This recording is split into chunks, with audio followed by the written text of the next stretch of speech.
not the way the elbow is supposed to No, go. no. But if I have it up against my body and I just decide to bow, you're going to feel the pressure and actually go that way. Right.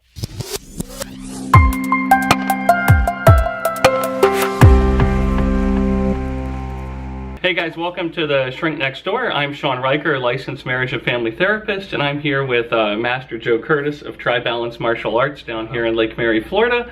And Master Joe, do you want to say a few things about who you are and what you do? Sure. I am currently a master and co-owner, head instructor of Tribalance Martial Arts. Our base is Taekwondo, but we teach all different martial arts, especially in the self-defense.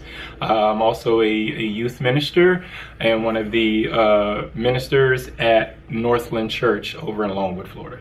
Cool. Great. And so that's all part of what you do. Yes. I met Master Joe because me and my two daughters started taking Taekwondo with him, and we really enjoyed it and are really continuing to enjoy it, and hopefully in maybe a year I'll make it to black belt. So we'll see about that. But when we're learning self-defenses in Taekwondo, you know, it's we talk about using technique and not brute force, and falling back on technique and being calm and being centered. Can you talk a little bit about the importance of that, especially when you're in a stressful situation? All right. Well, the main thing is the technique of learning the proper technique brings in the basis of what you're trying to do and allows you, no matter what situation that you're in, whether it is if you're defending yourself against someone 220 pounds heavier than you, someone 6 inches taller than you, or the exact opposite, someone lighter than shorter than you or lighter than you. Using the proper technique should be the basis all the way through of all the different ways that you do. That way it will work in no matter what situation. You don't have to use the extra force or the extra strength. You are just going to use the basic technique. And as you know, what we do is with our technique, you practice it over and over and over and over again. That way it becomes habit, and that way it just becomes automatic and you're not thinking about it, but you're doing the same technique no matter the situation. And you get good at it by, point out something good, which is you practice it over and over and over again. Exactly. Which I talk to a lot of my clients about. So they have all these really bad patterns entrenched because they practice the bad patterns over and over again. And I've got this weird thing where when I do my forms in Taekwondo, sometimes I open my hands up when I should have my hands closed, and he calls me out. So it's really important to get in the habit of doing it the right way. And like he said, the way you do that is you practice it over and over and over again. Yes. So and one of my favorite phrases from martial artist Bruce Lee.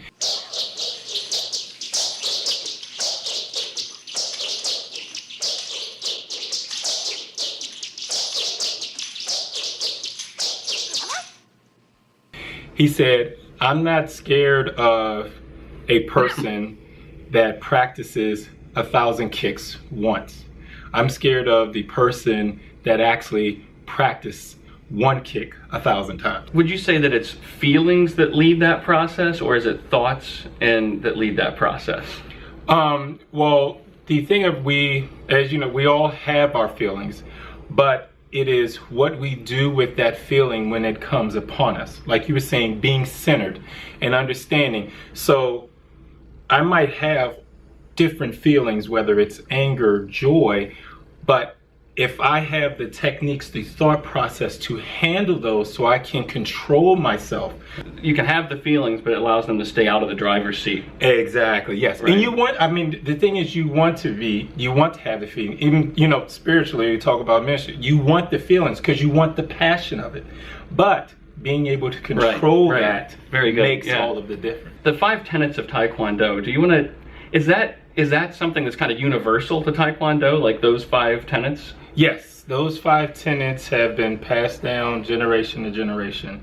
So it's not something for thousands of years. Okay. Of what was brought down. And it was basically, as you mentioned, kind of to be a center, to make sure that the basis of Taekwondo, of why you do this particular martial art, stays no matter where it goes. The 5 tenets are? Courtesy, Okay. Courtesy. integrity, perseverance, self-control, and indomitable spirit. Okay, so so courtesy, integrity, those are pretty self-explanatory. So explain what an indomitable spirit is. Indomitable Am spirit. I saying it right? Yes, or am I indomitable botching? spirit. I do the same thing. I always wonder. Indomitable spirit. But the last tenet, indomitable spirit, is basically what you have inside. It's what I kind of say is what you're going to bring to the table, what you're going to bring out to the world. A perfect example I always say is that when you wake up in the morning and you say, oh, this is going to be such a bad day. Right. No matter what, if you hold on to that spirit all day and you continue to grab it, you're going to miss all of the wonderful blessings and everything that's out there. But if you wake up and say, this is going to be a great day, that's what's going to happen. You're not even going to see all the negative things, or you're going to see those negative things as a positive impact in your life. It's a mindset. It's a mindset. It's your mindset. Yes. Exactly. And then, and one of my favorite ones, the perseverance that you talk about. Now, tell them, so use the analogy you use with us every belt testing about a white belt, a white belt and a black belt. Right. Right. So, to describe kind of a basis, perseverance is basically you setting a goal, you setting what you want to do, and no matter the environment, no matter the attacks, or no matter the support, you're going to continue on. So the analogy that I use, and I received this from my masters, was that a black belt is just a white belt that persevered. You just didn't stop, because we all, as you know, we have work, we have family, we have life, and everything goes on, but you just continue to persevere. You continue through that journey no matter what, because you have that goal in place. And maybe once you get that goal, the goal will change again to a different goal to continue on. But it's, I'm going to persevere, I'm going to continue on no matter what's going on. And so persistence is the only thing that stops slow progress from becoming stagnation. Exactly, yes. You keep going, and that's really important in life, right? So say a little bit about how learning these concepts that Taekwondo implements has helped you with your marriage, with your kids. I'm coming in to learn just as much as those students that are coming in, or those youth that are coming in trying to learn from me. And it should be the same exact way with my relationship, with my children or my wife. Very good point. Every time I'm coming to, when I wake up in the morning, I've got to see it as a brand new opportunity to learn something new. You know how the old saying is, you learn something new every day. Well, wouldn't it be wonderful if my wife and I, or my children and I, learn something new together every single day? How refreshing is that? Now you want to move to the next step, as we do with our belts. We learn the way our belt structure is set up. You learn a new form for each belt. You learn a new break for each belt. Just imagine that how joy do you feel when you get that first belt, or the next belt? Right. The same exact thing is a daily thing. So one of the things, when I had my first kid, I was under this impression that, okay, all the weight, I am there to impart knowledge and wisdom to my kid. He laughs because he knows what I'm talking about. And anybody that's a parent knows. So, because you learn really quick that God works in us through our kids, and He teaches us stuff through our kids. And if you have this mentality that it's so not a one-way street, right? We learn, the learning is both ways, and so there's a certain humble spirit that you have to bring to relationships, all and a certain time.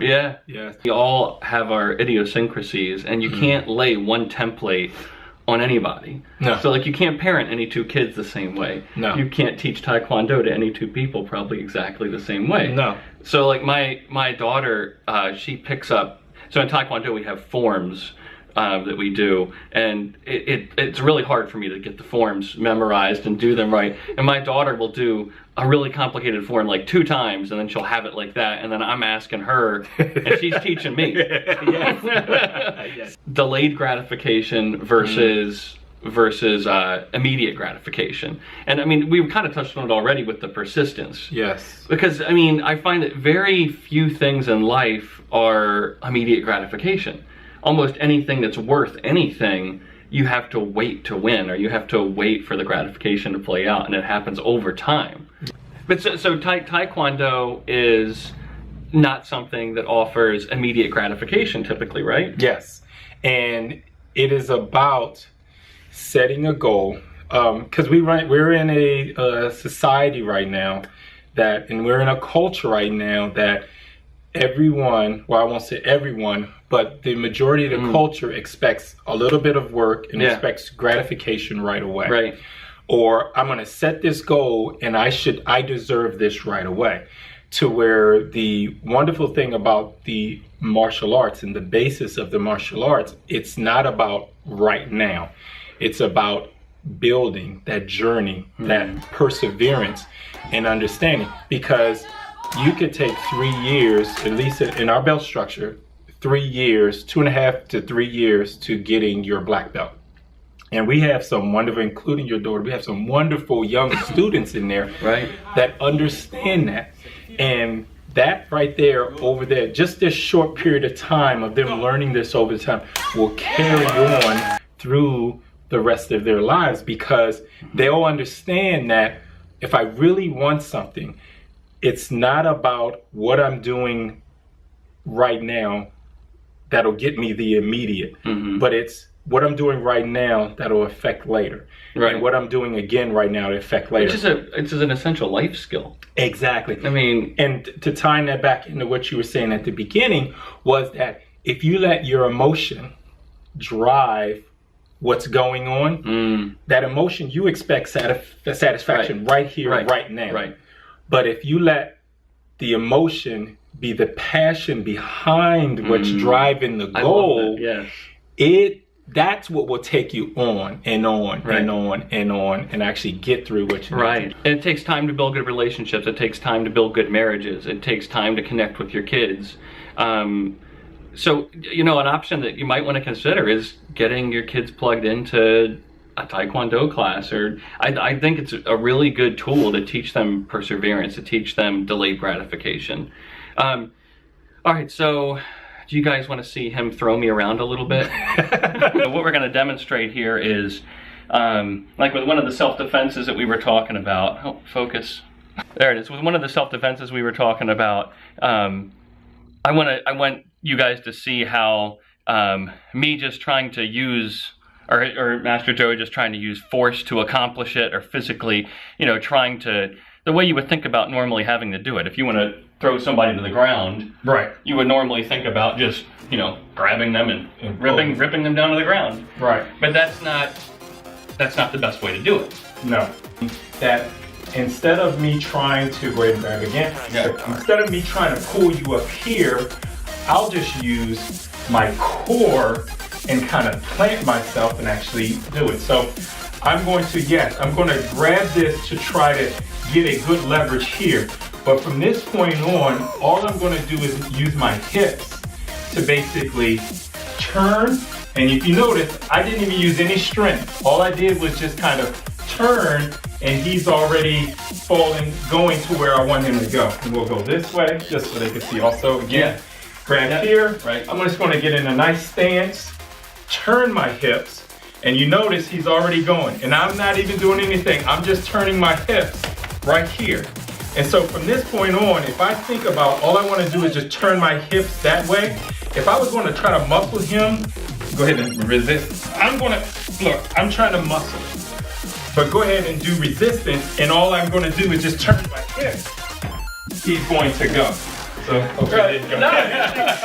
What were you saying in class the other day where if you want to do something that they don't expect, so if you're holding, if you walk towards me, for example, or you want to, you remember that conversation? Yes. So if someone is grabbing me and they're grabbing me, and let's say I want to bring myself closer to them to kind of take away one of the areas. If I pull, your natural reaction is to what? To pull away. To pull away. So if I pull, I'm going to pull away. So if I want to go this way, why not get the attacker's assistance by just going there, let him pull, and then I'm going to go that way, and I'm going to go in.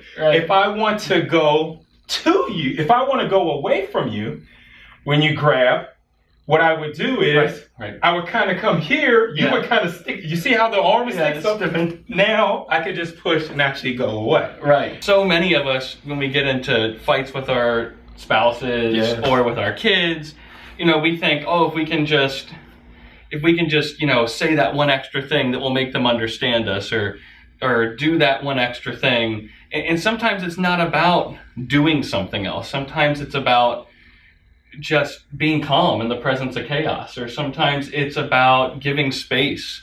So we need to think really counterintuitively sometimes. Exactly. Because the solution isn't always 1 + 2 = 3. It's not always linear. No, definitely not. No. Yeah. And life doesn't work. And life isn't linear. We think it does because of time, 1 second, 2 seconds, 1 minute, 2 minutes, hours. But that's not how life works. Life happens all at the same exact time. Yes. We were talking about resistance. Yep. And since I got to throw you down, I'll allow you to kick me. The people allow you to kick me. Okay, all right. But I'll show a little something. We were talking about resistance. Right. Now, and you can definitely use this in relationships. If I'm going to resist you, Right. and I'm going to stay here as hard as I can, Right. and you kick me, I am, yes, good. So that hurt. I'm telling you, it hurt. So now we have witnesses that you can. Okay. So that hurt because I'm going to stay here as hard as I can, and I'm going to let you beat on me, whether it's physical or emotional, I'm going to go. Instead of that, instead of sitting here taking that pressure, what I'm going to do is I'm going to absorb it this time and just go back. You're going to allow for a little space. I'm going to allow for, like you were saying, a little space. Yeah. So going there. So I'm absorbing it. I let you get out. Let's just say, like you were talking about relationship. I let you get out that anger. I let you get out your feelings or what you felt at that particular time. And instead of me fighting it, go ahead again. Yep. I want to stay there. Instead of me fighting it to where you feel like, look, I gotta do it again. I want to get it. I gotta kick it Instead again. of you doing that, Whereas one if time you move, and I'm like, oh, that's not as fun. Exactly.